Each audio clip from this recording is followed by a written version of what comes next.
Oi, gente. Bom dia, boa tarde, boa noite. Não sei que hora vocês estão assistindo esse vídeo. A gente tinha conversado sobre a questão do conteúdo, né? Se dá tempo de ver antes da prova ou não. Porque acabou que eu tirei um dia de licença gala. Aí eu decidi fazer um vídeo sobre conflito de normas, que é um tema super importante, né? Um dos temas principais de DIPRE. É um tema tranquilo, eu juro pra vocês que é bem tranquilo de estudar, é importante a gente entender. Só que é um tema que a gente realmente. Eu não queria ficar jogando as informações para vocês pegarem, eu queria tentar explicar com calma, para vocês entenderem a lógica e entender realmente, né, a matéria, em vez de tentar decorar quais são as regras de conexão.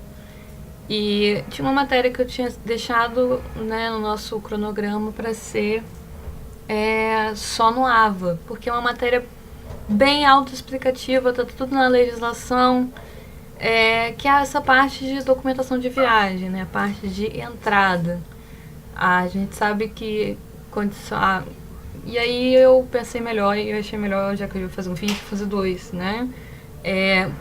Porque o que acontece? A gente está falando de condição jurídica do estrangeiro.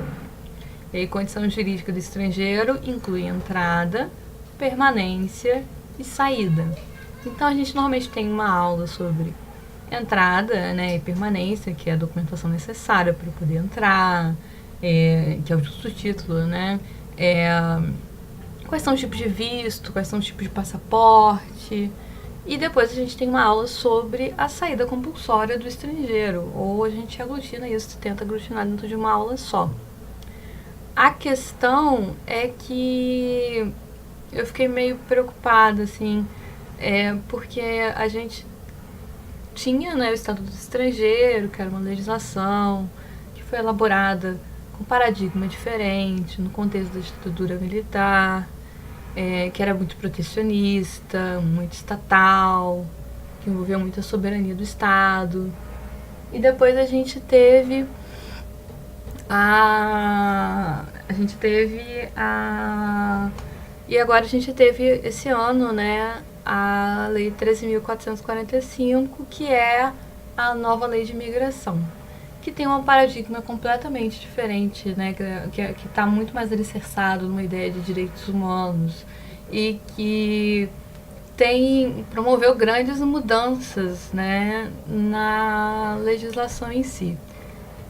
Boa parte da matéria dessa aula é muito autoexplicativa. Eu basicamente vou ler o artigo com vocês.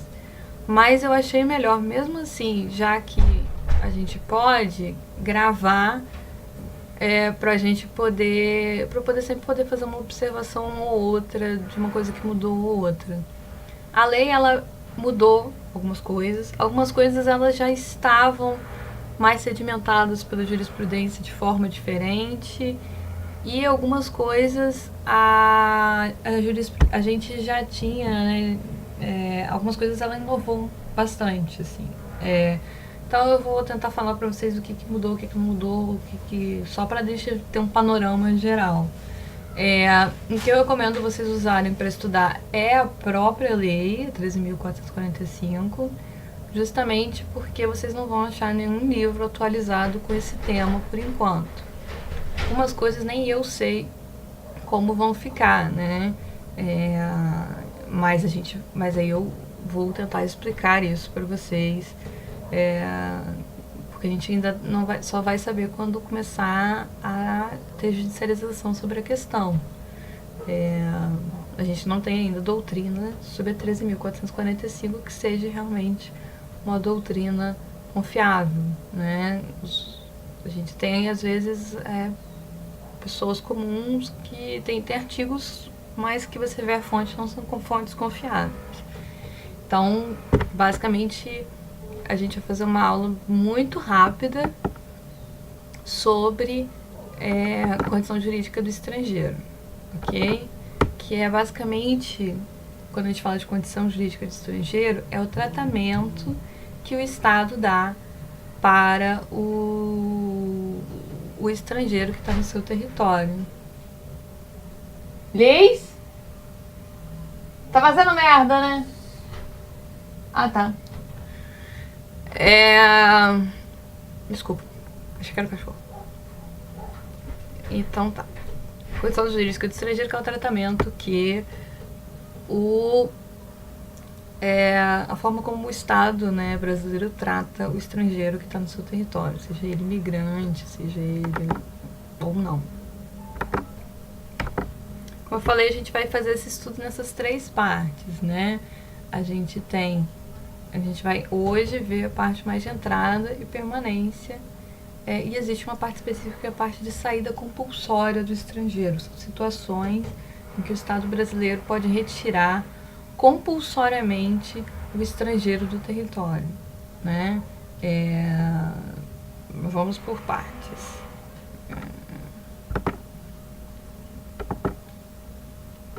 Vamos lá. A entrada e permanência do estrangeiro do Estado em si, ela é um tema muito delicado porque envolve muita soberania nacional. Para a Declaração de Direitos Humanos, ela fala que todo homem tem direito de deixar qualquer país, né? E aí ele regressar. O detalhe é a ele regressar aí, né? A gente vive, apesar desse direito estabelecido dessa forma, a gente considerar que deve haver uma circulação livre de pessoas pelo mundo, isso envolve muito a soberania do Estado, então cabe a cada Estado estabelecer quem ele permite que entre no seu território ou não, ok?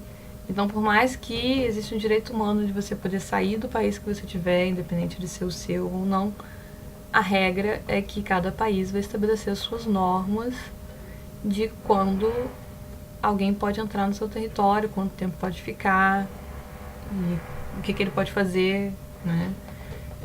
Esse tipo de coisa. Eu até botei aí, né? No interesse nacional podem estabelecer restrições para a presença do estrangeiro no seu território. Isso ainda está bastante do slide antigo em relação ao Estatuto do Estrangeiro, mas não deixa de ser verdade, né? A gente não tem interesse de importar terrorista, né? Ou traficante de drogas, ou permitir que eles entrem no território, esse tipo de coisa. Mas vamos lá em si, né?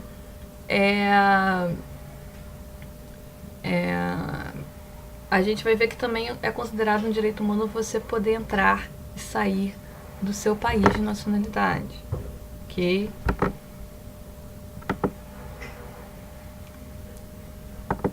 Mas vamos lá, eu tinha feito um pedido de estudo dirigido, né?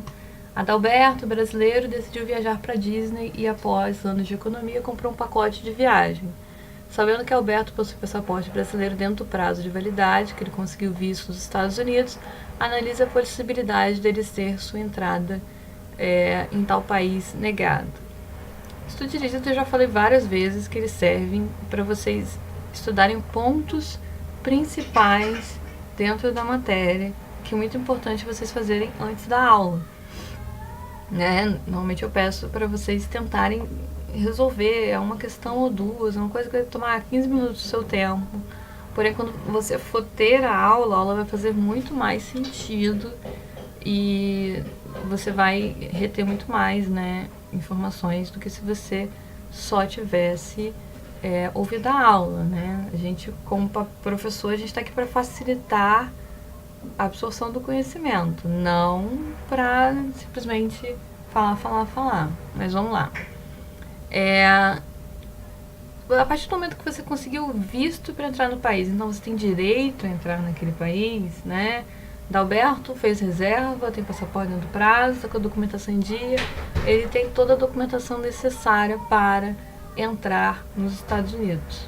Porém, o que a gente vai ver é que existe um princípio internacional que a gente chama de entrada discricionária, né? O estrangeiro, a gente falou que há um interesse nacional de controlar quem entra e sai do país. Por isso que tradicionalmente é visto como discricionária a entrada da presença daquele estrangeiro do território nacional.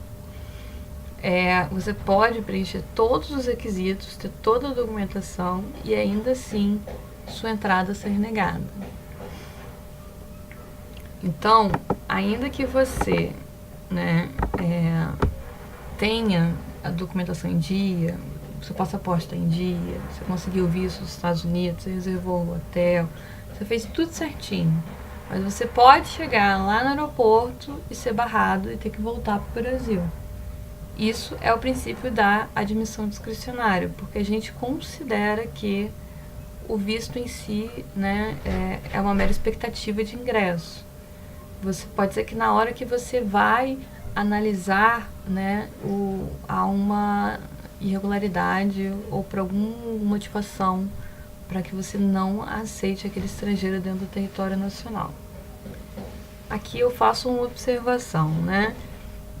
A gente tem internacionalmente, tradicionalmente, o princípio da admissão discricionária. A gente vê que ele está expressamente previsto na nova lei de imigração. Porém, a gente vê também que a nova lei de imigração estabelece que a não admissão no Brasil, ela precisa ser fundamentada.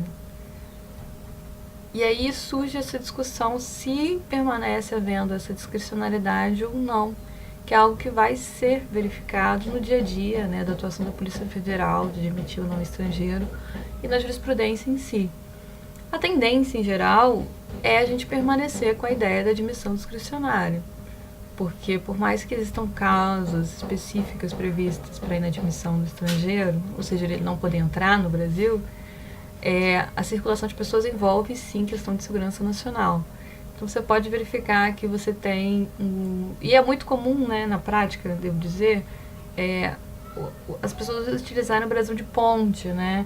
Elas vêm de países em que, por exemplo, os Estados Unidos e a Europa têm uma preocupação maior, aí elas passam no Brasil e do Brasil elas tentam entrar nos Estados Unidos e na Europa. Então, há uma preocupação com segurança nacional muito grande, por isso que há uma tendência desse princípio se manter de forma um pouco mais mitigada, porque agora tem que ter uma motivação para ter negação da entrada do estrangeiro no Brasil. Isso a gente vai ver ainda com calma, ok? A gente tem, então, o princípio da admissão discricionária. O Estado tem discricionariedade de deixar que aquele indivíduo entre, né, ou não no seu país. O visto é uma mera expectativa. Então, por exemplo, Adalberto poderia muito bem voltar para o Brasil com a malinha dele, sem nenhum tipo de indenização, simplesmente porque teve sua entrada negada. E a gente tem um outro princípio muito importante quando a gente fala dessa parte de documentação, que é o princípio da reciprocidade, né? De entrada e permanência do estrangeiro, documentação, entrada e permanência do estrangeiro, que é o princípio da reciprocidade. Que, na verdade, é um princípio que rege a relação entre os estados de forma geral, né? A gente vai ver isso mais em DIP. Mas é a ideia de que o estrangeiro ele vai receber, de que os estados vão se tratar das formas, conforme o tratamento que eles receberem, né? No caso da gente, a gente está falando que o estrangeiro ele vai receber o tratamento que o país der para o brasileiro. A gente tem um exemplo prático que a gente teve alguns anos atrás, que foi o caso da Espanha. A Espanha começou, mesmo concedendo visto, ela estava inadmitindo a entrada de brasileiro quando chegava lá, né? Havia uma preocupação grande com o tráfico sexual, por exemplo, que era o que sujava mais justificativo.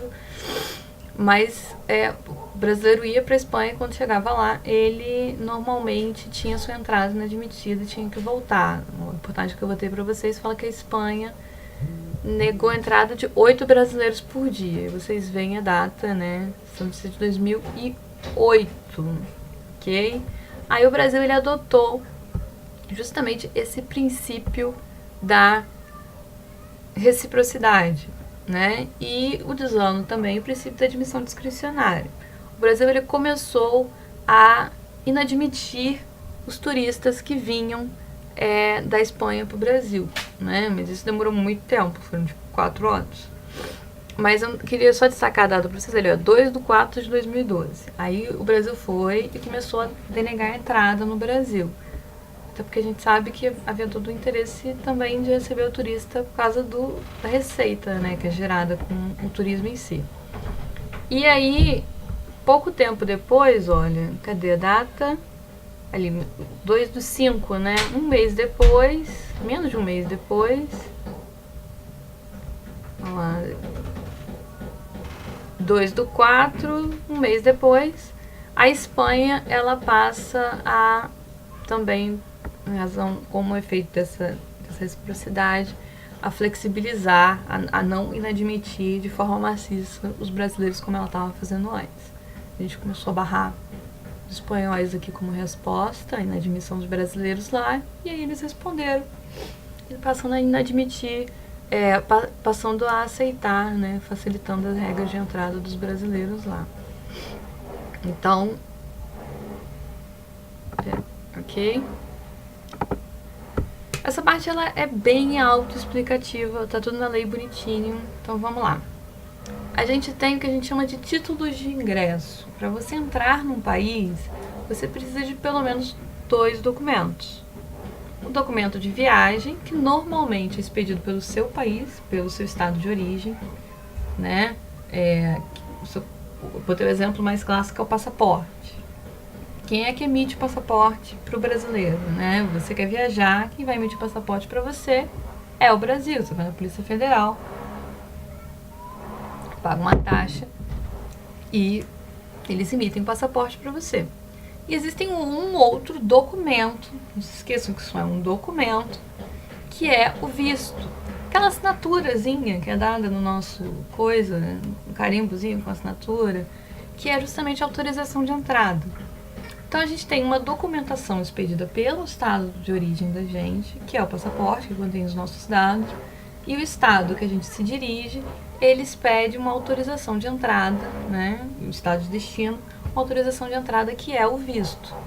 E esses 2 documentos é que formam o justo título. Então, a partir do momento que eu tenho justo título, é que em tese eu tenho expectativa de direito de entrar num determinado país. A gente tem outros documentos de viagem, na verdade, a gente vai ver que são vários documentos. Eu botei aqui uma fotinho, né, porque a gente tem vários tipos de passaporte. E essa parte está mais autoexplicativa na legislação, mas eu vou explicar com calma, ok? Eu tinha pedido por estudo dirigido isso, pesquisar os documentos necessários para poder entrar em outro país. Aí eu espero que alguém tenha tentado fazer isso antes, porque facilita um pouco o conteúdo, né? Isso tudo está na 13.445, né? Os documentos, quando a gente pensa em documento de viagem, normalmente a gente pensa passaporte, mas não é o único tipo de documento de viagem que a gente tem. Outro exemplo que é fácil da gente lembrar é o RG, né? Você consegue viajar com o seu RG, desde que ele esteja em bom estado, por todo o Mercosul, né? Ele pode ser utilizado como documento de viagem, então. Você recebe o visto num outro papel, que você não pode perder. Eu tenho uma história engraçada que um aluno, uma vez, ele falou que ele foi pra Argentina e que eles viajaram sem passaporte, foram com RG, e que eles entraram na Argentina, não pegaram visto, nada, que não sei o que, deram papel pra eles, depois eles perderam. Aí depois eles foram parados num outro posto, pediram visto, e eles não tinham, levaram uma multa e foram embora pra casa. Aí eu fui tentar explicar pra ele que o visto, né, era o papelzinho que eles tinham recebido ali, que era aquela autorização de entrada, era o visto, né, que não era um carimbo no passaporte, porque ele não tinha passaporte. Aí tudo fez sentido, né, acontece. Mas vamos lá, a gente tem o passaporte, a gente tem o laissez-passer. Laissez-passer, eu botei aqui explicadinho pra vocês, ele é um documento excepcional. Olha só, o Brasil, ele emite passaporte não só para brasileiro, mas ele também emite passaporte para estrangeiro, em situações excepcionais. O laissez-passer, ele é um documento que a gente emite para países que a gente não reconhece. Então a gente consideraria aquela pessoa uma apátrida. Lembra do filme Terminal, do Tom Hanks? Que eu já recomendei pra vocês? Que o Tom Hanks, ele entra dentro do avião, que tá indo para os Estados Unidos, aí enquanto ele tá viajando do país dele, que é um país fictício, para os Estados Unidos, o país dele tem uma revolução e o país dele não é mais reconhecido como Estado. Então ele passa, como ele não é reconhecido pelo Estado americano, ele passa a ser apátrida, então ele não consegue sair da área internacional e fica o filme inteiro na área internacional, que é um filme que é baseado em fatos reais. A história tá no Ava também, né? A história do cara que ficou trancado no aeroporto francês a vida inteira e depois nem quis sair. Ele só não conheceu a Catherine Zeta-Jones, mas é basicamente isso.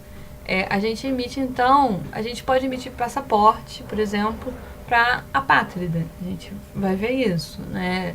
Tá no Estatuto do Apátrida, a gente facilitar a documentação e a nova lei de imigração também estabelece isso. Mas o laissez-passer, ele é um documento que a gente estabelece para essas pessoas que a gente consideraria apátrida porque a gente não reconhece o país dos quais eles vêm, né? Então, ao invés de fazer o estrangeiro ficar preso na área internacional do aeroporto, a gente emite o laissez-passer, ok? Eu vou ter alguns exemplos aqui de países, né, que o Brasil não reconhece, porque ele não mantém relação diplomática, que é o Reino do Butão, a Ilha de Comores, República Centro-Africana, que é uma ditadura pesadérrima, e Taiwan, ok? Mas deixa eu voltar aqui, né? A gente tem também autorização de retorno, né? É um outro documento. Salvo-conduto, uma expressão que a gente usa muito, né? A carteira de identidade do marítimo, houve uma preocupação, né? É uma novidade, justamente na nova lei de imigração, que facilita a vida do marítimo em si. O que foi? Quer entrar aqui pro povo te conhecer, é isso? Tenho medo. Fecha a janela. Tá. Ela facilita a vida do marítimo por aceitar a carteira de identidade. E mais pra frente a gente vai ver a questão de dispensa de visto. A carteira de matrícula consular, né, de outros consulares. Documento de identidade civil, que é o caso do RG que eu falei com vocês, né? Certificado de tripulação, de membro de tripulação aérea e outros que a gente possa reconhecer, ok? Aí tomem cuidado só com o parágrafo 1º, né? O parágrafo 1º era antigamente o Estatuto Estrangeiro, ele trazia como documento de viagem o passaporte, acho que a carteira, o passaporte, o laissez-passer, o RG, assim, tipo, não trazia muita coisa. E aí já tinha previsão, porque o passaporte, ele não é, assim, você paga pelo seu passaporte, uma taxa, ele é seu passaporte, você chama meu passaporte, porém o passaporte ele é a propriedade da União, ele é a propriedade do Estado brasileiro, na verdade, né? Aí não é nem da União, ele é propriedade da República Federativa do Brasil. Você não pode reter o passaporte, o laissez-passer, né? Autorização de retorno, o salvo-conduto, porque são documentos que foram expedidos pela União e são de propriedade da União. O passaporte, ele, né, é seu, mas ele na verdade é da República Federativa do Brasil e não do particular. Então, por exemplo, se eu estiver em outro país e eles reterem meu passaporte indevidamente, isso na verdade é uma ofensa, né, ao Estado brasileiro. O caso do Snowden, né, o Snowden, foi mal. Aquele cara que trabalhava na NSA, que divulgou vários dados falando que os Estados Unidos tinham uma política de vigilância, ele não foi exatamente expatriado. Ele teve a documentação dele retida, o passaporte dele foi retido pelos Estados Unidos. eles não chegaram a declarar ele apátrida, mas a documentação dele, ela não é mais reconhecida. Então é como se eles reteram o passaporte dele e ele não consegue mais circular pelo mundo. Enfim, ele não é reconhecido mais como americano em tese. Não houve declaração de apátrida, mas ele em tese não é reconhecido como americano porque não tem nenhuma documentação aceita como tal. Ok? Galera, isso aqui não tá na nova lei de imigração. A nova lei de imigração, ela não fala quais são os passaportes que existem. Logo, o Estatuto de Estrangeiro, em tese, permanece funcionando e logo o decreto que regulamenta o passaporte de estrangeiro continua também funcionando. Ok? Essas categorias de classificação já não são muito estritas há algum tempo. A gente tem o passaporte diplomático. Ah, marido. Dá tchau, marido. Dá uma olhadinha agora, já que você entrou. Ele saiu de fininho. Acho até bom. Pra ninguém ficar de olho. Ah. A gente tem o passaporte diplomático. O passaporte diplomático, em tese, é o passaporte que você deveria emitir para os diplomatas e os cônsules e as pessoas que trabalham em missões estrangeiras do Brasil, né? Em nome do Brasil no exterior. Em regra era isso. O oficial era o passaporte que você emite para alguém que está saindo do Brasil a serviço do Brasil, né? Sei lá, a pessoa está indo para o exterior a serviço da Petrobras, a serviço do Estado do Rio de Janeiro, a serviço da União, do Banco do Brasil. Ele tem um passaporte oficial. Passaporte comum é o que nós, comum do povo, temos, né?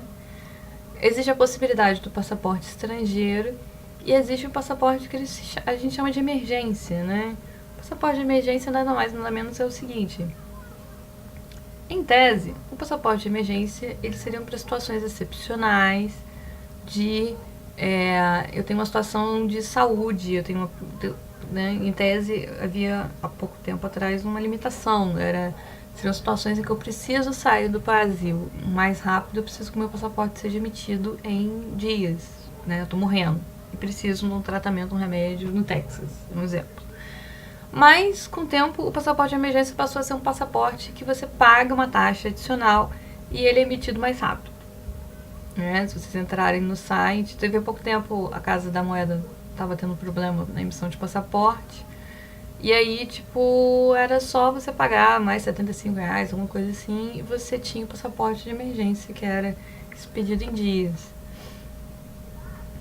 Agora, por que essa classificação ela não é tão mais perfeita? Por causa do passaporte diplomático. O passaporte diplomático, ele começou a ser concedido, de forma, para geral. Em tese, o passaporte diplomático, ele era para quem vai representar o Brasil, em alguma coisa. Só que ele começou a ser expedido a la Bangu, que nem vovó. Na verdade, minha avó nunca falou isso, só escuto essa expressão aqui no Rio, mas... E aí a gente começou a ter umas notícias muito estranhas, expedição de bandeira para... expedição de passaporte diplomático para líder religioso de igreja evangélica, independente da religião de vocês, mas R.R. Soares, o Edir Macedo, filho do Lula, mesmo depois que a Dilma já estava no mandado, ele tinha passaporte diplomático. E aí, como isso era possível, Porque o passaporte diplomático ele era estabelecido para agentes diplomáticos, mas houve uma alteração, e aí o artigo 6º desse decreto, que regulamenta o Estatuto Estrangeiro, que é o 5978, ele alargou o rol de quem podia ter passaporte diplomático até esse tipo de coisa. Vamos lá. Opa. Vamos ver para vocês verem aqui bonitinho, né? Mediante autorização do Ministério de Estado, das Relações Exteriores, consider-se-á passaporte diplomático as pessoas que, embora não relacionados aos incisos desse artigo, devam portá-lo em função do interesse do país. Em função do interesse do país é algo bem genérico, né? Então, a gente estabelece um rol nos parágrafos anteriores, nos incisos anteriores, né? Diplomata e sua família, pessoas em missão consular, presidente da República, ex-presidente da República. E aí, de repente, vem esse parágrafo e vira pessoas que, em tese, devam portá-lo em função do interesse do país. Assim, independente de qualquer religião de vocês, que eu respeito muito, eu não vejo porque o filho do Lula, ou o R.R. Soares, deveria ter passaporte né, diplomático, né? Qual é o interesse do país, né, do R.R. Soares, ou do Edir Macedo, ou do filho do Lula, irem para o exterior? Não consigo entender. Mas isso acaba gerando... O passaporte diplomático acabou misturando muito com o passaporte oficial, né? A questão é que o passaporte diplomático ele concede uma série de isenções, vamos assim dizer, né? De benfeitoria, de privilégios, né? Você não ser... não ter revista pessoal, você passar por determinados constrangimentos que nós, gente comum do povo, passa. Mas enfim. O artigo 35, ele retoma algo que já tinha no Estatuto do Estrangeiro, ok? A presença de propriedade no Brasil em si, ela não garante o visto de entrada. Ela não garante que você vá ter direito, você ter propriedade bem aqui no Brasil, que você tenha direito a entrar no Brasil. Tem uma observaçãozinha, porque é um visto que não tinha, que tinha, mas não era muito claro, não era muito usado antigamente, que era o visto de realização de investimento. Que também não quer dizer muita coisa. Basicamente, o fato de que você também pode ter um visto de vencimento e não conseguir entrar no Brasil, por causa do princípio da admissão discricionária. Mas é basicamente isso. O fato de você ter bens no Brasil não garante que você vai conseguir entrar aqui no Brasil. Você não tem direito garantido a entrar no Brasil a hora que você quer, porque você tem uma casa aqui ou algo do gênero, ok?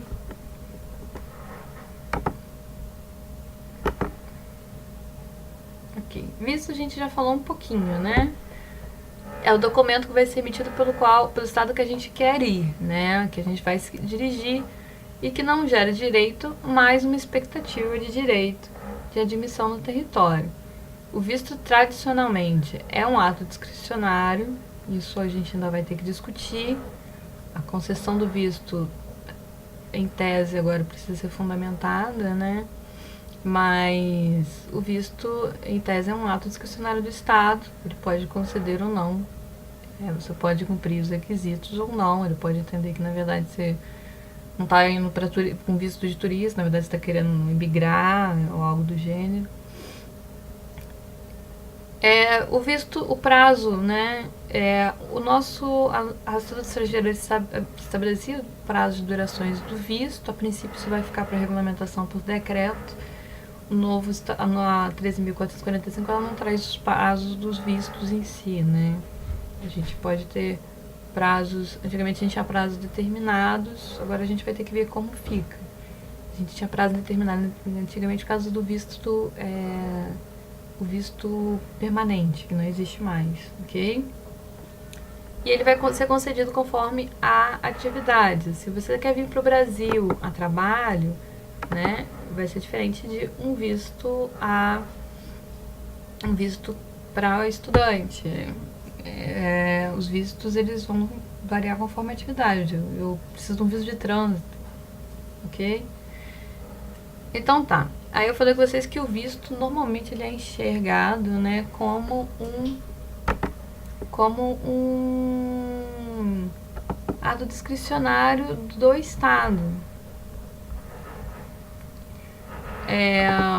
Mas a lei, ela traz um rol engraçado, porque a lei nova, ela traz um rol de situações em que a gente não pode conceder vistos, ok? Que ele não preencher o requisito para o tipo de visto pleiteado, a pessoa não comprovou que ela é estudante, ou que ela está indo estudar lá fora, quem comprovadamente ocultar condição impeditiva de visto ou de ingresso ao país, menor de 18 anos desacompanhado ou sem autorização de viagem por escrito dos responsáveis legais ou de autoridade competente. Isso existe por causa da Convenção de Haia sobre sequestro de menores, né? Apesar de a gente usar o termo sequestro, que é mal traduzido, né? O termo certo deveria ser outro. A ideia é que no caso de a criança, para menor de 18 anos, para ele poder viajar, né, ele precisa de ter autorização por escrito, reconhecido no cartório, dos dois pais, ou ele tem que ter do pai que não está acompanhando ele na viagem, ou ele tem que viajar com os dois pais, ok? Veio aí que tá por escrito. Não adianta o pai, vai viajar com a mãe, o pai vai lá no aeroporto e fala que ele autoriza. Isso não tem valor algum. Ele precisa de autorização por escrito dos dois responsáveis legais, ok? Isso a gente tem. Conselho Nacional, né? Direito da Criança e Adolescente, isso é até já normatizado. Aqui o artigo 11 ficou meio falando, mas são mais algumas exceções, ok?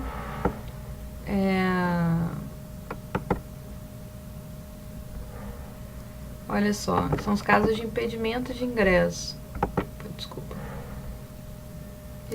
Na hora que eu só vi, ele deu uma desconfigurada, mas fica a intenção, né? Vamos lá. A gente tem situações... Lembra que a gente viu que o visto é uma expectativa de direito? Então, aí pode ser que a pessoa, na hora que ela veio com visto, ela foi impedida de entrar. O impedimento de ingresso, a não admissão, ela pode, né, decorrer de uma série de fatos.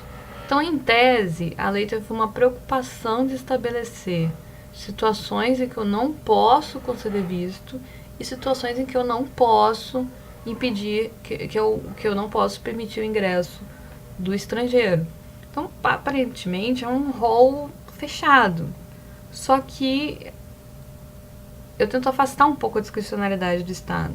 Só que a entrada do estrangeiro no território nacional é um ato muito discricionário. Então, a gente vai esperar para ver como isso vai ficar. Porque há, principalmente no contexto de hoje, uma preocupação muito grande, né, com as áreas de fronteira. Então, vamos lá. Poderá ser impedido de ingressar no país após entrevista individual mediante ato fundamentado. Agora, observem que o ato precisa ser fundamentado, né? Aqui tá faltando. Tá. Aqui o visto não precisa ser fundamentado. E a lei, ela não fala que você não pode não conceder o visto em outras situações. A questão do impedimento de ingresso é que você precisa fundamentar. Normalmente, quando você normalmente a Polícia Federal tem uma salinha, né, que ela vai entrevistar as pessoas que ela acaba impedindo de entrar no território nacional. A pessoa foi expulsa, né, enquanto duraram os efeitos da expulsão.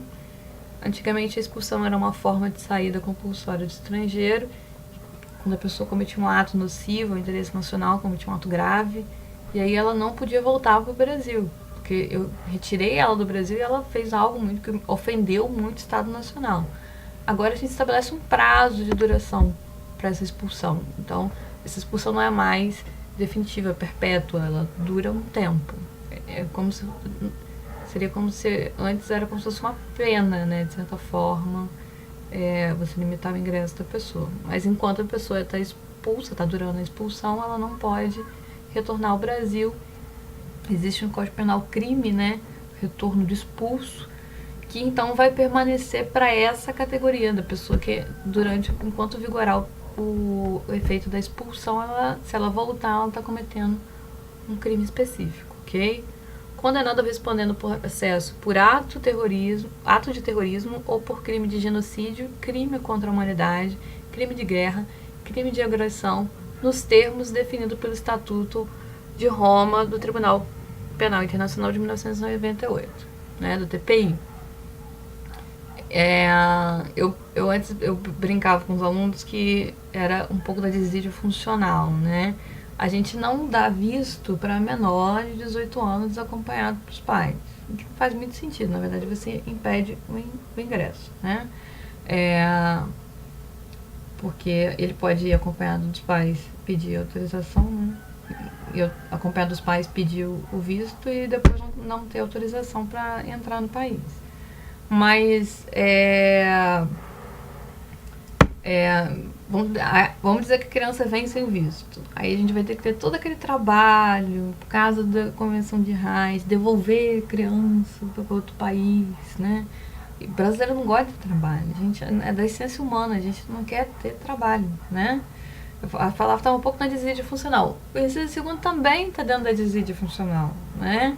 Se você recebe no Brasil uma pessoa que está respondendo um processo ou está condenada, né, por terrorismo, crime de genocídio, são os casos, esses são justamente os casos em que a pessoa pode ser julgada pelo TPI, né? Então eu vou ter que entregar aquela pessoa pro TPI. Pra que eu vou deixar ela entrar se eu vou ter que entregar ela pro TPI? É melhor você reter ela, né, e encaminhar para o Interpol, mais fácil. Você não vai deixar ela entrar para o teu trabalho de expulsar, né? Igual você deixar o expulso entrar durante o período de expulsão. Você vai ter que expulsar ele depois de novo.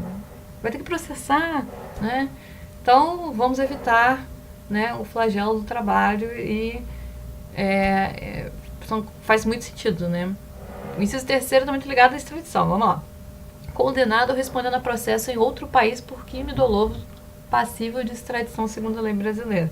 Para que você vai deixar a pessoa que passível de extradição entrar no território nacional? Quem vai ter que fazer todo o processo de extradição? Então vamos evitar o trabalho que isso vai dar e não deixar a pessoa entrar. Então, possível de ser expulso, possível de ser extraditado, possível de ser entregue ao TPI, você não vai admitir no território nacional. Não só porque não seria uma pessoa interessante de você deixar entrar no território nacional.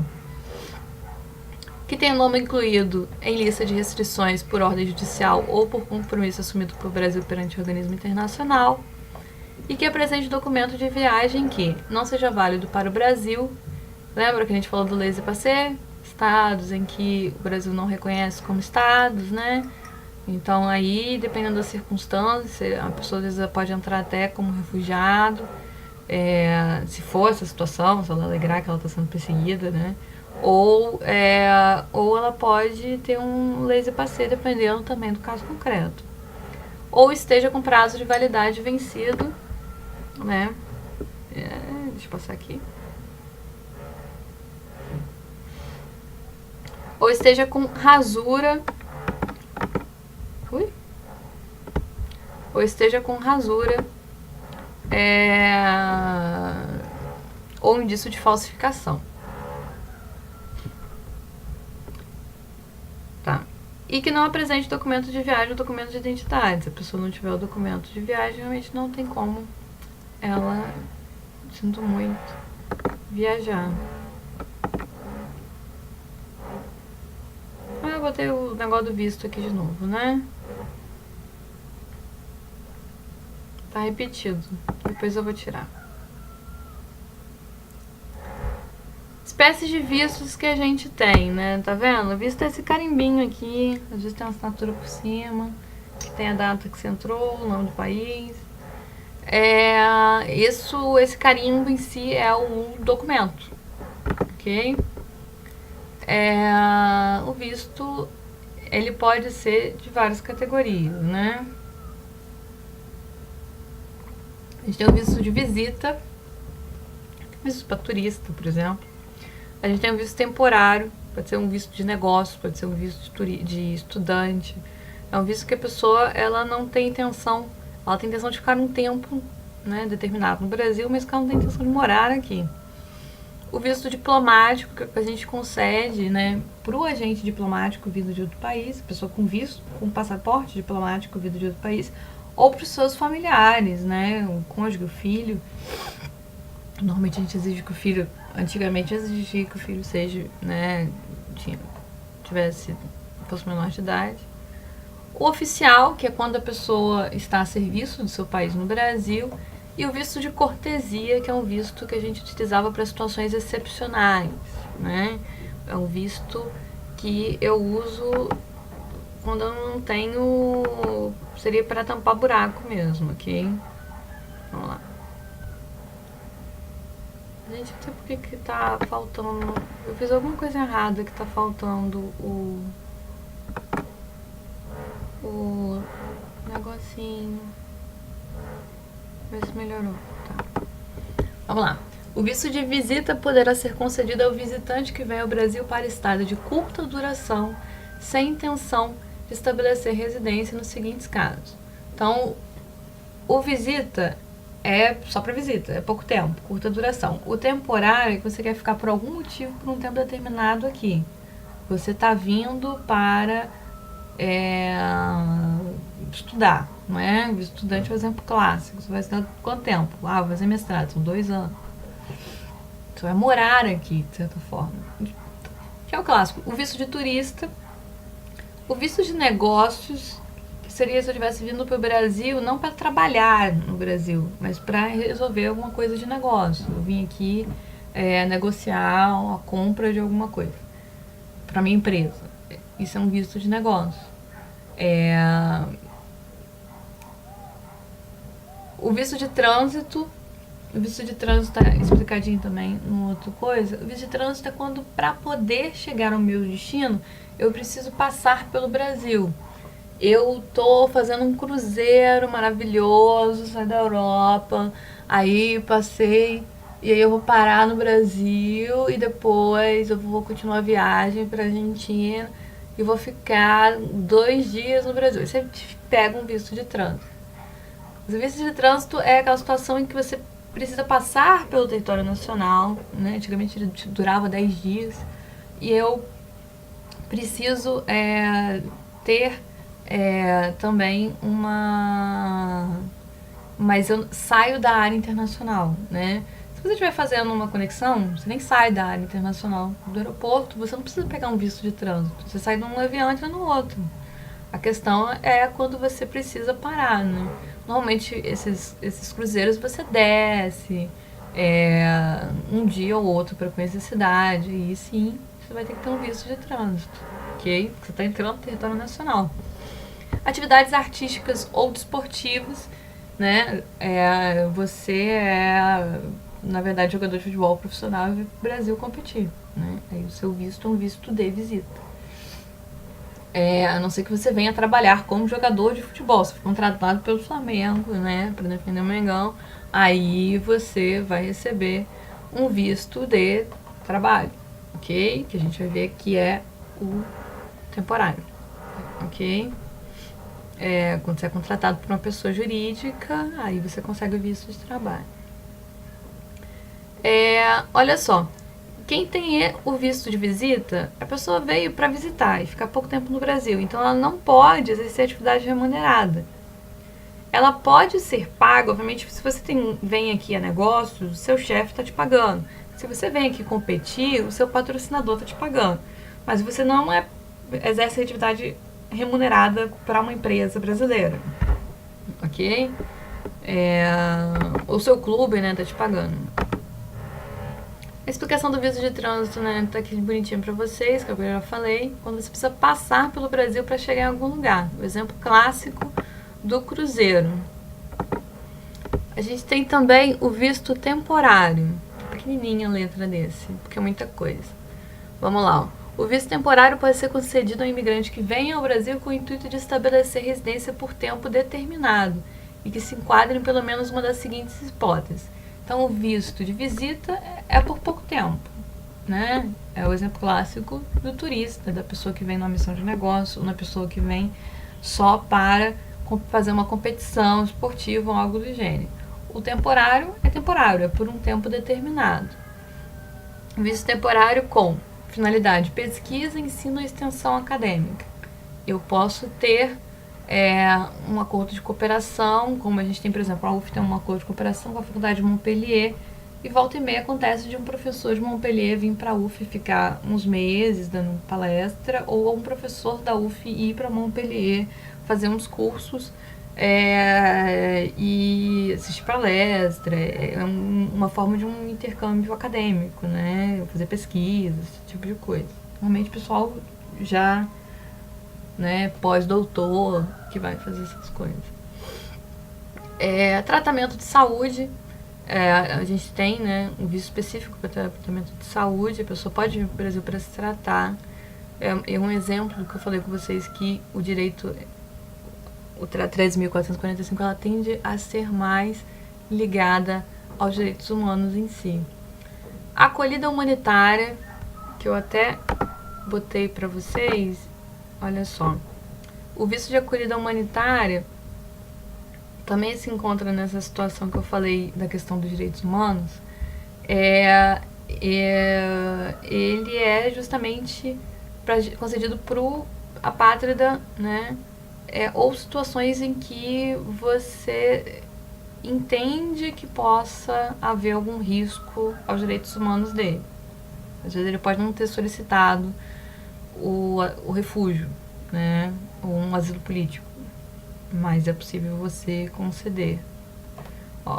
O visto temporário para acolhida humanitária poderá ser concedido ao apátrida ou ao nacional de qualquer país em situação de grave ou iminente instabilidade institucional, de conflito armado, de calamidade de grande proporção, de desastre ambiental e de grave violação de direitos humanos ou de direito internacional humanitário, ou em outras hipóteses na forma do regulamento.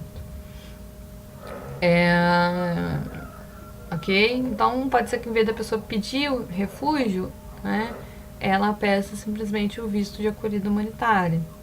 Às vezes ela pode querer ficar aqui temporariamente e não vir morar aqui, né? Esse visto ele não é permanente, ele é temporário. O visto de estudo, né? Vou fazer meu mestrado no Brasil. Aí a pessoa vem com visto de estudo. Antigamente a gente tinha um prazo de 2 anos, agora a lei ela não está estabelecendo muito prazo. O visto de trabalho, né? Para a pessoa vir para o Brasil com visto de trabalho, ela precisa estar contratada por uma pessoa jurídica brasileira, por uma empresa brasileira. Férias trabalho, que é aquele... não é intercâmbio, né? Work experience. Eu vou falar, é quando a pessoa ela vai... normalmente tem que ser estudante, até 30 anos, e aí ela vai para algum país, aí ela paga as despesas dela, mas lá ela pode trabalhar, e aí ela ganha uma parte do dinheiro que ela gastou de volta. Então ela treina em idioma e fica lá trabalhando por uns meses. Prática de atividade religiosa ou serviço voluntário, realização de investimentos ou atividade com relevância econômica, social, científica, tecnológica ou cultural. Isso aí, se eu não me engano, ainda vai ser regulamentado, de quanto que é o investimento. Reunião familiar. Reunião familiar era já algo que o Ministério das Relações Exteriores concedia como visto. Não estava nas causas de concessão de visto, mas o Ministério das Relações Exteriores ele tinha um ato normativo prevendo, né, essa reunião familiar.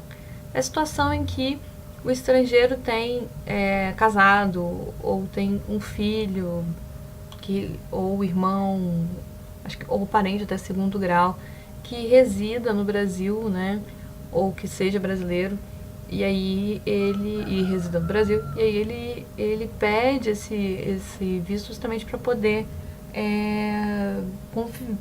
permitir a convivência familiar, ok? A gente já tinha isso de prática, apesar de não estar escrito no Estatuto do Estrangeiro, já é algo que o Ministério das Relações Exteriores costumava admitir. Como eu falei, deixa eu ver se eu botei aqui específico. Acho que eu não botei específico não, mas eu vou mostrar pra vocês.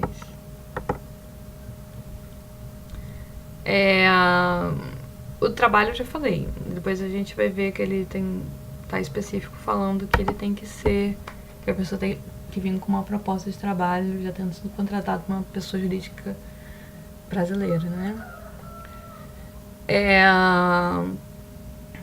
Onde eu parei? Atividades artísticas e desportivas com contrato por tempo determinado. Eu dei o exemplo do jogador profissional que veio competir, né? Veio competir jogar contra o Flamengo. Agora imagine um jogador profissional que veio para jogar no Flamengo, foi contratado, tipo o Petkovic, ficou um maior tempão jogando pelo Flamengo. Então, ele viria, ele tem um contrato por tempo determinado, ele viria justamente para com visto temporário. A bailarina do Teatro Municipal vem com visto temporário, ok?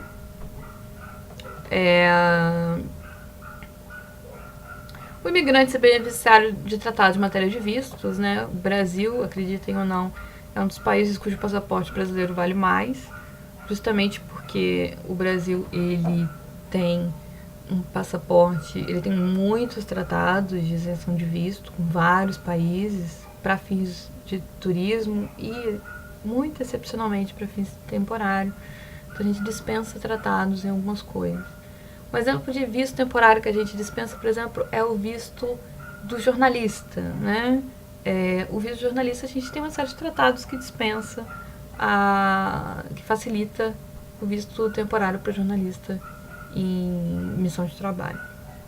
E outras hipóteses definidas em regulamento, que é uma previsão importante, que é como a gente falou, o estatuto, o próprio Ministério das Relações Exteriores acaba muitas vezes regulamentando, né, certas lacunas que vão acontecendo.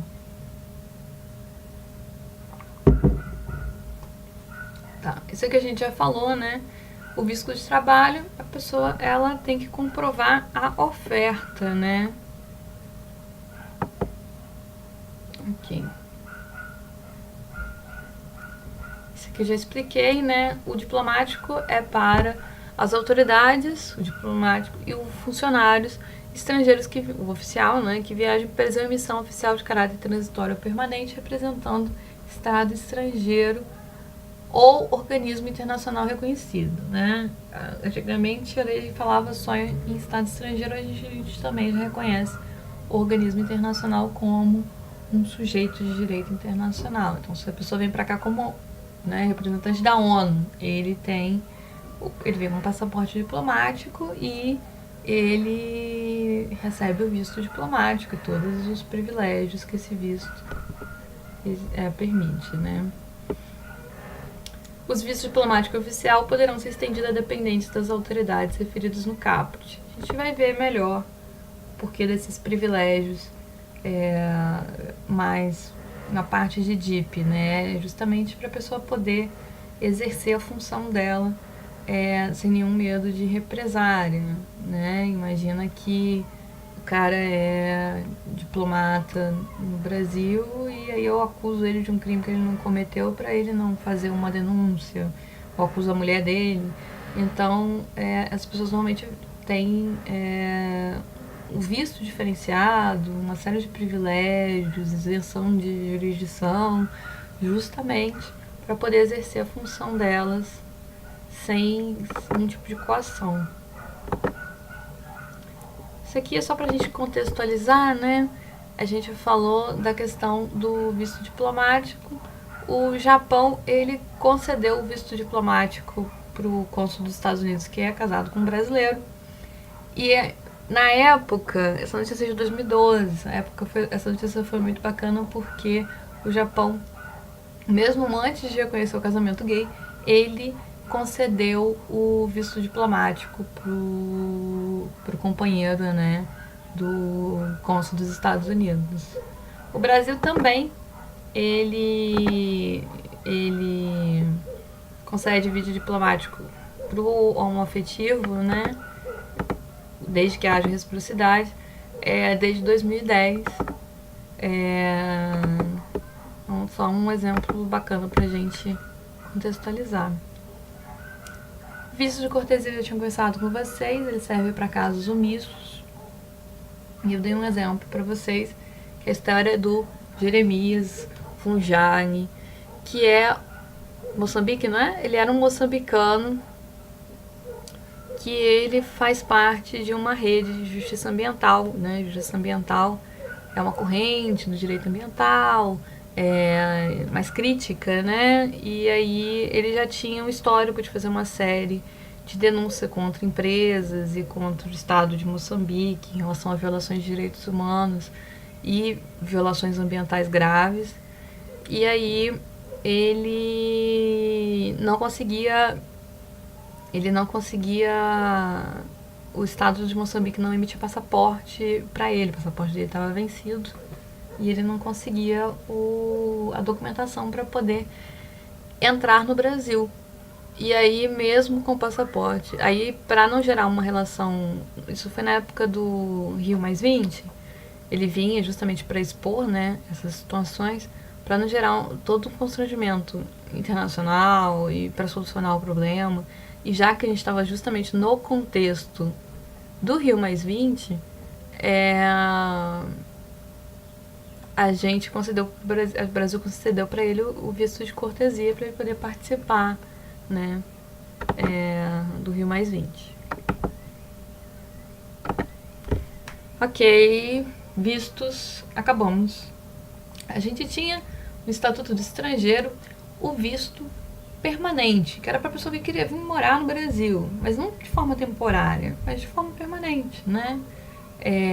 Eu tenho uma prima que ela é argentina e ela é casada com esse meu primo. Ela tem 2 filhas aqui no Brasil, tipo, a mais nova tem 23 anos. Ela mora aqui há 25 anos. Ela não tem, ela né, sempre teve visto permanente, agora ela vai passar a ter autorização de residência, né? A gente troca. É o estrangeiro que quer realmente morar e se fixar aqui no Brasil. Ok? Deixa só passar. A gente passa a ter agora autorização de residência. Tá pequenininho aí, não sei se dá pra vocês lerem no computador de vocês, mas qualquer coisa depois vocês leem no slide, ok?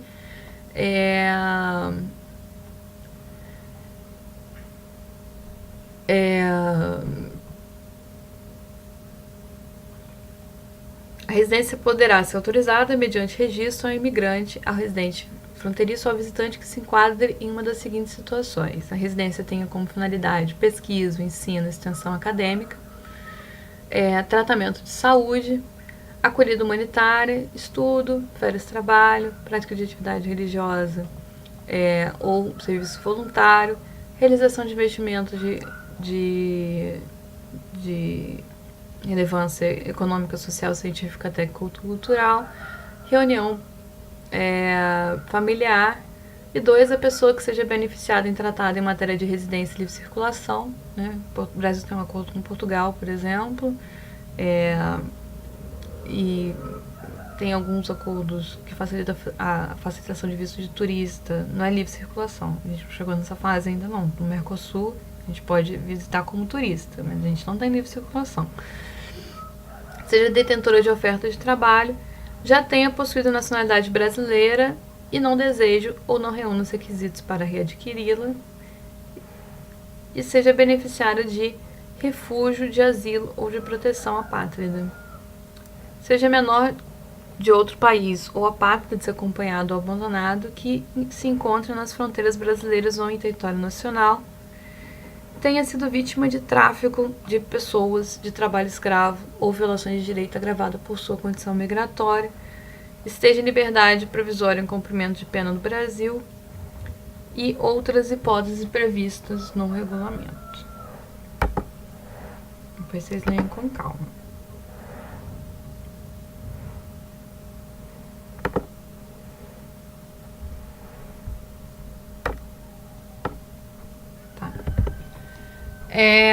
Aqui é o de reunião familiar que eu falei com vocês, né?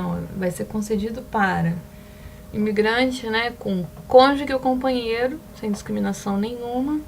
E sem discriminação nenhuma, a gente faz uma análise pode fazer uma análise bem ampliativa, que é discriminação em relação a ser companheiro e também em relação ao casamento homoafetivo, né? Filho de imigrante beneficiário de autorização de residência, ou que tenha filho brasileiro ou imigrante beneficiário de autorização de residência. Ascendente, descendente até segundo grau, ou irmão brasileiro ou imigrante beneficiário de autorização de residência. Tudo bem? Visto de reunião familiar. Na prática, é o que o MRE já fazia. O Ministério das Relações Exteriores já fazia mais ou menos isso, ok? Ok, vamos lá.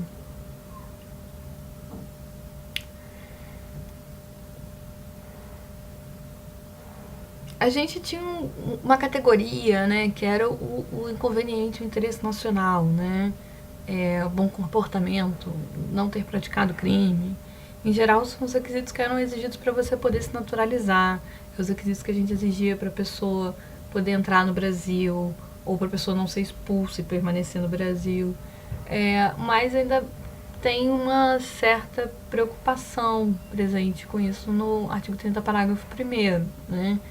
O artigo 30 veda a autorização de residência para a pessoa que ou praticou crime no Brasil e foi condenada, ou no exterior, ok? A exceção é se for contravenção, né? Crime de menor potencial ofensivo. A gente tem uma exceção que é o para tratamento familiar. Lembra que a gente tem um visto exclusivo específico, tanto de autorização de residência quanto temporário para tratamento de saúde? Acolhida humanitária, reunião familiar, ou seja, beneficiário de tratado em matéria de residência e livre circulação.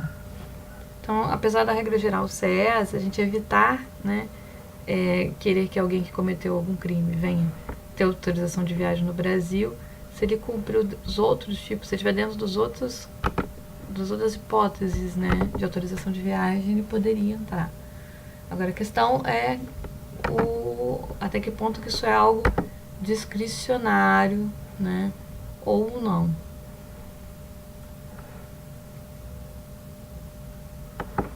Ok?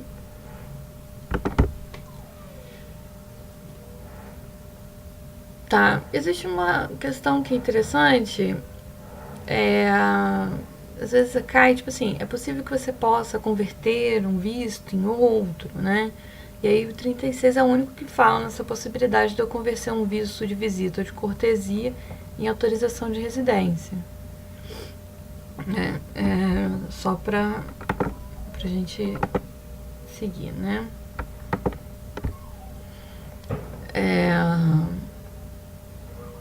Tudo bem. A gente tinha um registro nacional de estrangeiro, agora a gente tem o registro nacional do imigrante, migratório, né? Toda pessoa que tem residência, que tinha um visto permanente ou tinha um visto temporário, ela precisava ter esse RNE, esse registro nacional do estrangeiro no Brasil. E agora só que tem um outro tratamento que a gente dá, que é para quem tem o visto oficial de cortesia ou diplomático, já que são situações excepcionais, então são autoridades de outros países, ou o visto de cortesia, que normalmente ele serve para essas situações excepcionais também, né? E aí eles também têm que ter um certo registro, né? Eles não têm um registro normal como nós, comum do povo, eles têm um registro específico. O registro consiste na identificação civil com dados biográficos e biométricos e é obrigatório a todo imigrante de visto temporário ou autorização de residência.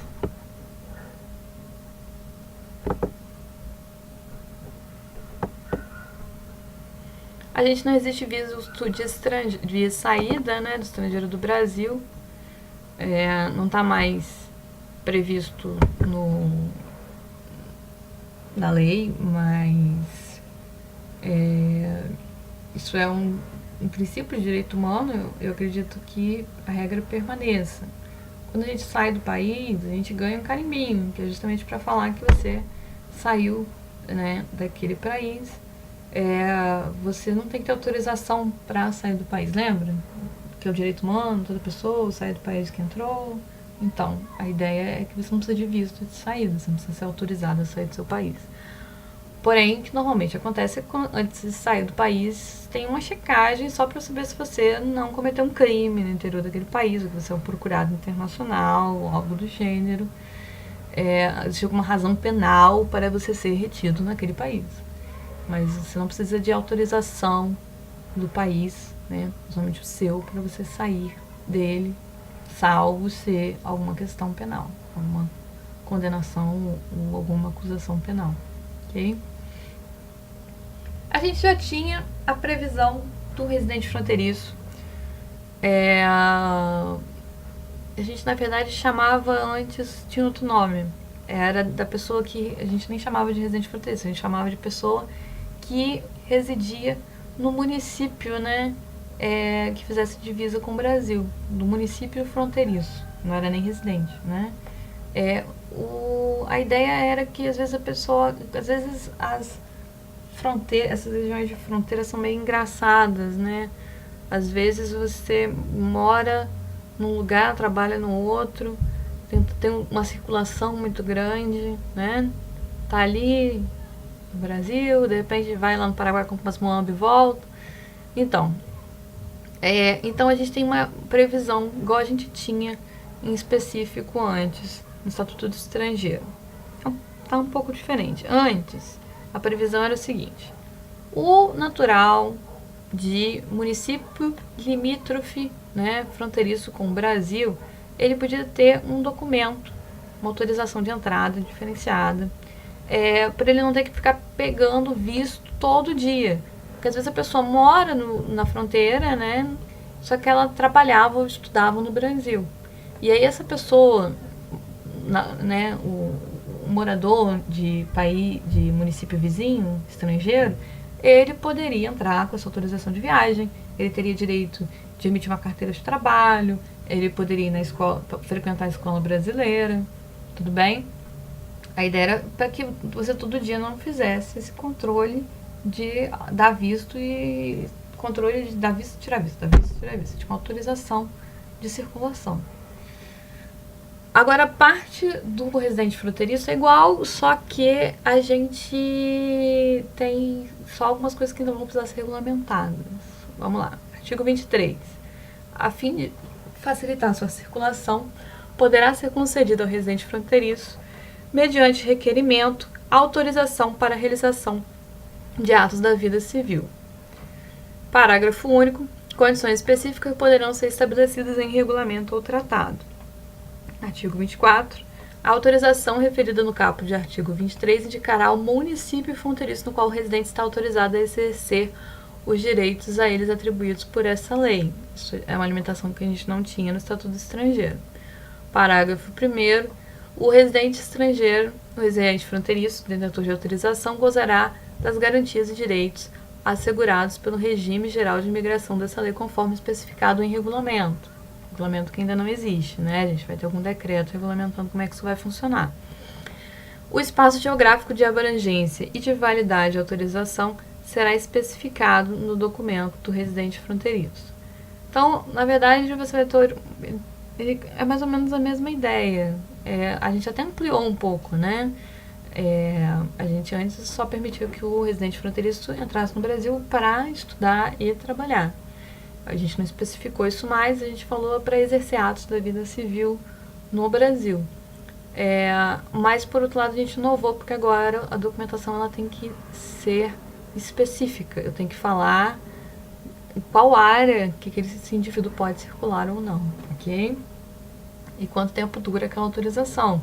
Posso ter uma autorização de 6 meses, posso ter uma autorização de 1 ano, posso ter uma autorização de 1 mês. Vai depender da razão pela qual ele está circulando ali. Uma outra questão do asilo e refúgio é a diferença de asilo e refúgio, o que é cada um. E eu acho um absurdo eu falar isso, né? São institutos diferentes, as consequências dos dois são diferentes.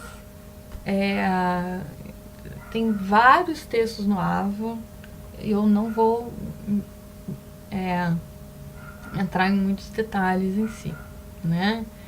O refúgio, ele é um instituto internacional, ele está ligado a evitar, né, a perseguições coletivas ou grupos coletivos, quando tem perseguições coletivas em relação à etnia, à religião, à crença, ao local de residência de um grupo, ou situações de guerra. Eu tenho especificamente uma convenção internacional sobre refúgio, que o Brasil é signatário, que também está nova e que também merece leitura. E eu tenho o CONARE, que é o Conselho Nacional do Alto Comissariado da ONU, que é quem auxilia na concessão do refúgio nos países, né? Então, se alguém pede refúgio quando entra no Brasil, a gente tem um princípio que incide, que é o non-refoulement. Eu não posso negar de cara o refúgio, eu tenho que analisar aquele refúgio. Eu não posso simplesmente, a pessoa chegou e pediu refúgio, eu não posso simplesmente não inadmiti-la, né? Não deixar ela entrar no território nacional, deixar ela entrar no território nacional. Aí eu vou analisar o pedido de refúgio e enquanto eu não analisar, eu não posso deportar, expulsar, nem extraditar ela. Eu preciso analisar aquele refúgio. E o refúgio, então, ele tem esse caráter,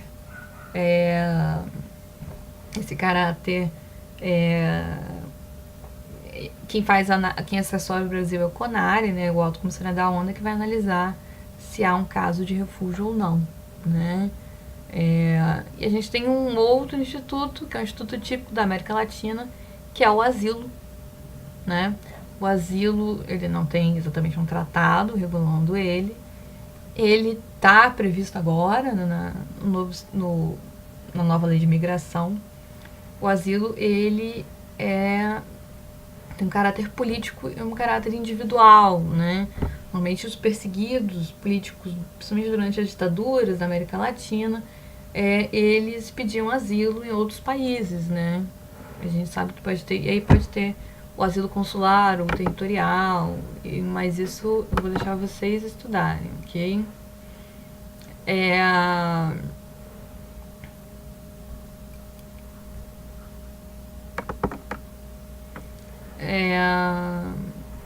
Como eu falei, o asilo a gente não tem um tratado, mas é legal que a 3.445 ela traz, estabelece coisas sobre o asilo. O asilo político, que constitui ato discricionário do Estado, poderá ser diplomático ou territorial e será otorgado como instrumento de proteção à pessoa. Parágrafo único. Regulamento disporá sobre as condições para a concessão e a manutenção do asilo. Artigo 28. Não se considerará asilo a quem tenha cometido crime de genocídio, crime contra a humanidade, crime de guerra, crime de agressão, nos termos do Estatuto de Roma do TPI. Né? São as causas de entrega, são as causas em que o TPI tem jurisdição, são os crimes que estão sob a jurisdição do TPI. Mas há diferença, né, entre o asilo e o refúgio. O asilo, na verdade, havia uma diferença mais acentuada até a 3.445. A gente não podia extraditar o refugiado. O refugiado, ele não poderia ser extraditado enquanto ele não perdesse essa condição. Primeiro eu precisava fazer um processo, né, de cancelamento daquele refúgio para depois eu poder extraditar ele. Expulsão, a mesma coisa. Eu não podia expulsar o refugiado. O asilado, a gente até pode, né? Até poderia. O Batiste, por exemplo, ele era asilado político e não refugiado, e seria super possível ele ter sido expulso do Estado do Brasil. É mais um caso que estava para ser estudado. O que eu botei aqui? Ah, tá. Isso aqui também está dentro desse lado humano, né, de direitos humanos, né, que está presente no nossa nova lei de imigração. A pessoa que solicita o refúgio ou asilo ou apátrida, ele faz jus a uma autorização provisória de residência, né? Até a obtenção de resposta ao seu pedido. Antes, o refugiado ou asilado, ele poderia ter, né? A gente não deixava ele de entrar no país por causa desse princípio que não é positivado, que é o non-refoulement. Agora, o non-refoulement, ele está positivado no 31, parágrafo 4, e abrange também o apátrida. Eu preciso primeiro analisar se ele é refugiado, se ele é asilado, para depois da resposta ver se é, né, depois da resposta do pedido, ver se ele deveria, né, se retirar do território nacional ou não. Se não caberia concessão de outro visto, esse tipo de situação. Ok? Asilo e refúgio, né? Alguns exemplos, é sempre legal. O Gil e o Caetano, eles foram asilados políticos durante a ditadura, a gente sabe disso. E o Freud, o Einstein e o Fred Mercury, eu não sabia do Fred Mercury, acreditei ou não, eles foram refugiados, sim, né? Durante a Segunda Guerra Mundial, né? Então, imigrações são constantes pelo mundo, né? E auxílios humanitários em matéria de asilo e refúgio são também algo importante e constante. E a gente, às vezes, a gente associa muito a figuras tipo pessoas que estão em guerra na África, e na verdade isso é algo que faz parte da história da humanidade. Hoje a maior parte dos refugiados realmente, né, então, principalmente movendo a guerra da Síria e os conflitos armados na África. Mas o asilo e refúgio não é algo que começou recentemente, ok? E são questões que eu ia sugerir para pesquisa da próxima aula, né? A parte de saída compulsória do estrangeiro. Sugestão de filme, sempre tem um filminho legal. Esse filme tá no Netflix, A Boa Mentira. É um filme interessante para a questão de pensar os refugiados, no caso, né? No caso dos refugiados da África mesmo. E a chegada a um outro país. Tem um outro filme também que eu já tinha recomendado antes, que é O Amor Sem Fronteiras, que também está agora no Netflix. Que parece mas que não é. Não é um romance besteirol, né? Acho que é mais um filme de drama do que de romance. Que conta também essa questão dos refugiados, né? E dos organismos humanitários que tentam auxiliar nessa zona de conflito, ok? A gente encerra aqui a aula e, né, peço desculpas por ser uma aula improvisada, por não ser bonitinho, né? Não ia dar tempo de eu ir lá no estúdio, eu também sou muito tímida, não ia conseguir ir no estúdio gravar, eu sei disso. Mas com muito carinho que eu gravo para vocês não terem nenhum prejuízo de conteúdo. Eu tenho uma preocupação muito grande que vocês aprendam a matéria e não decorem para a prova. E o que eu puder ajudar, eu estou à disposição. A vantagem, né, de vídeo é que eu posso falar muito, que eu adoro falar muito, contar detalhes e dar exemplos. E a nossa aula é um pouquinho apertadinha, não dá tempo de eu falar tudo, mas qualquer dúvida que vocês tenham, vocês podem me mandar mensagem, ok? Que eu estou à disposição. E aí a gente tenta fazer uma revisão, se vocês estiverem com dúvida, com dificuldade, me manda mensagem, me avisa, ok? Esse período ficou 5 aulas, ficou bem apertadinho o conteúdo, eu acabei faltando uma, então a gente fecha a matéria semana que vem, na segunda, ok? Beijo grande, tchau, tchau. Onde que eu fecho? É Jesus.